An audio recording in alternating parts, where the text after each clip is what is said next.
শুধুমাত্র বাটারফ্লাই দিয়ে হচ্ছে আজকে কেকটা ডেকোরেশন করা হবে। এই কেকটাতে অন্য আর কোনো ডিজাইন ছিল না, শুধুমাত্র বাটারফ্লাই দিয়েই সম্পূর্ণ কেকটা ডিজাইন ছিল। তবে আপু যখন আমাকে এই কেকটার একটা রেফারেন্স পিকচার দিল, তখন আমি ভাবতেছিলাম যে না, কেকটা অত বেশি সুন্দর লাগবে না, কারণ ওই কেকটার বাটারফ্লাইগুলোর কালারগুলো মানে কেকটার সাথে একদম ম্যাচিং ছিল। এরপরে আমি হচ্ছে এই বাটারফ্লাইগুলো পিন্টারেস্ট থেকে ডাউনলোড করে প্রিন্ট করে এনেছি, এরপর নিজে এইগুলো কাট করছি। যদিও কেকটাতে অন্য কোনো ডিজাইন ছিল না, তবে কেকটা করতে কিন্তু আমার বেশ অনেকটা সময় লেগেছিল। ওই যে এই বাটারফ্লাইগুলো কাট করতে ছোট বড় অনেকগুলো বাটারফ্লাই আমাকে একসাথে কাট করতে হয়েছে। কেকটা ছিল 4 পাউন্ডের ভ্যানিলা ফ্লেভারে একটা কেক।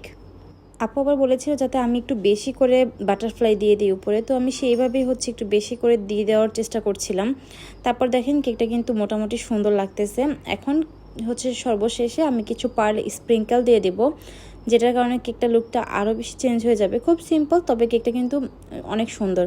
আচ্ছা, অনেকেই জিজ্ঞেস করে যে এই ধরনের প্রিন্টগুলো আমি কোথা থেকে আনি। আসলে এগুলো কোথা থেকে আনি না, আমি পিন্টারেস্ট বা গুগল থেকে বিভিন্ন ধরনের পিকচার কালেক্ট করে করে এরপরে হচ্ছে একটা পেজে সেট করি, এরপরে ওইটাকে প্রিন্ট করতে দিই। এরপরে ওই পেজটা হচ্ছে প্রিন্ট করে আনার পরে আমি আমার যতটুকু লাগবে ততটুকু কাট করে এরপরে নেই।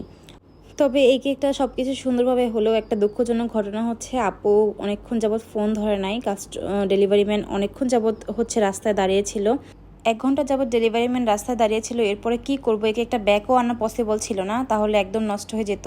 এরপর আমি আমার একটা ফ্রেন্ডকে বললাম, মানে যার বাসা আপুর বাসার কাছাকাছি, তারপরে বললাম যাতে ও কেকটা রিসিভ করে ফ্রিজে রাখে, এরপরে আপু যদি ফোন ধরে তাহলে ওইখান থেকে নিয়ে যাবে।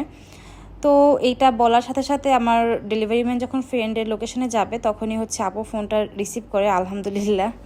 তো এই ছিল আমার আজকের video. Thank you everyone for watching আর ভিডিও। আল্লাহ হাফেজ।